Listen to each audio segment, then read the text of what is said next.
Hi, this is Jaya. In this video, we shall see the summary of The Horses, a poem by Edwin Muir. Edwin has also written another poem under the title Horses. In this video, we shall see the summary of The Horses, which was published in his 1956 collection, One Foot in Eden. Here, Muir tells us about a war that lasted 7 days and put the world to sleep. Barely a year later, strange horses came. Muir then immediately goes back to the immediate wake of the war when humans were first confronted with a silence so unnerving and new that even listening to the sound of their own breathing made people afraid. He then describes the other things that happened after the war. The radios stopped working, intensifying the silence. Technology breaks down. Many are dead. A plane drops out of the sky into the sea. Although many people leave their radios in their houses, even though they are no longer broadcasting, the speaker of the poem tells us that if they did start broadcasting again now, a year since they went dumb, if the radio should speak again after such a long period of silence, people would definitely listen now. And they would not want to listen to the radio now because they have changed their attitude to technology since the war has destroyed everything. They can discern a link between something like the radio and the atom bomb. Such is people's suspicion and dislike of all technology since the war. They even fear the tractors in the fields, viewing them like sea monsters, the kraken perhaps, which are waiting there to devour the people who once used them. No, people will now use oxen to plough their fields as they did before the Industrial Revolution and the rise of technology. Technology which eventually led to nuclear war.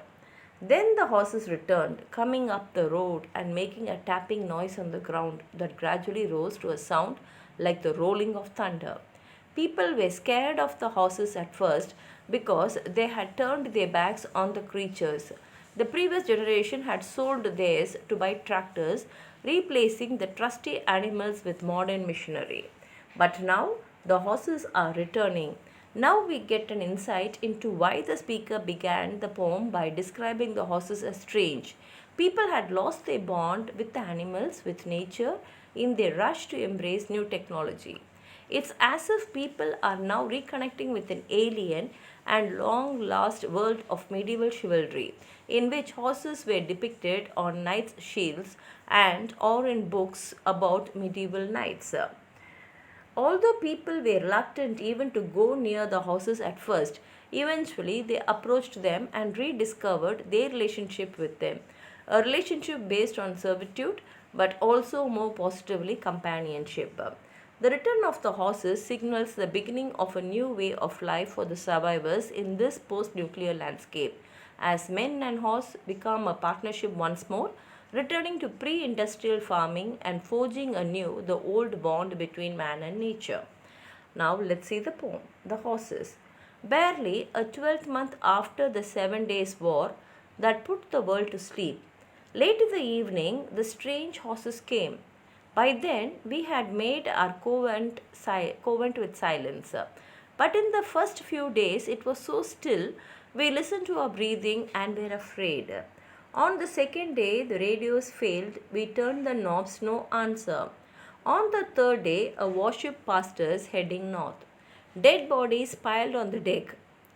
On the sixth day, a plane plunged over us into the sea. Thereafter, nothing. The radios dumb.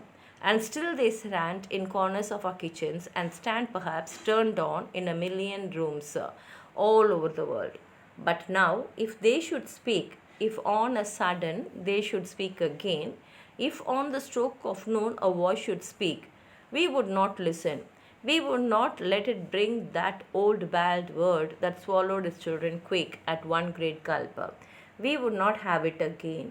Sometimes we think of the nations lying asleep, curled blindly in impenetrable sorrow, and then the thought confounds us with its strangeness. The tractors lie about our fields at evening. They look like dank sea monsters couched and waiting. We leave them where they are and let them rust. They will moulder away and be like other loom. We make our oxen drag our rusty ploughs, long laid aside. We have gone back far past our father's land. And then that evening, late in the summer, the strange horses came. We heard a distant tapping on the road, a deepening drumming. It stopped, went on again, and at the corner changed a hollow thunder. We saw the heads like a wild wave charging and were afraid. We had sold our horses in our father's time to buy new tractors. Now they were strange to us as fabulous steeds set on an ancient shield, or illustrations in a book of knights. We did not dare go near them, yet they waited, stubborn and shy, as if they had been sent by an old command to find our whereabouts and that long lost archaic companionship. In the first moment, we had never a thought that they were creatures to be owned and used. Among them were some half a dozen colts dropped in some wilderness of the broken world, yet new as if they had come from their own Eden. Since they have pulled our ploughs and borne our loads, but that free servitude still can pierce our hearts. Our life is changed, their coming, our beginning. Here ends the poem.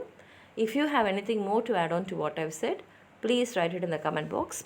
Like the video, share it with your friends, and if you have not subscribed my channel, please subscribe and support. Thank you.